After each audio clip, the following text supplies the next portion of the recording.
brave when I drink. So, I went up to Frank and I said, "Hey, handsome," and grabbed his crotch and walked away.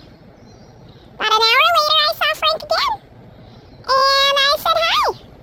And he replied, "I'm Marv, Frank's twin brother." And yeah, that was my dick you grabbed earlier.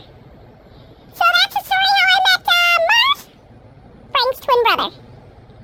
Have a great day!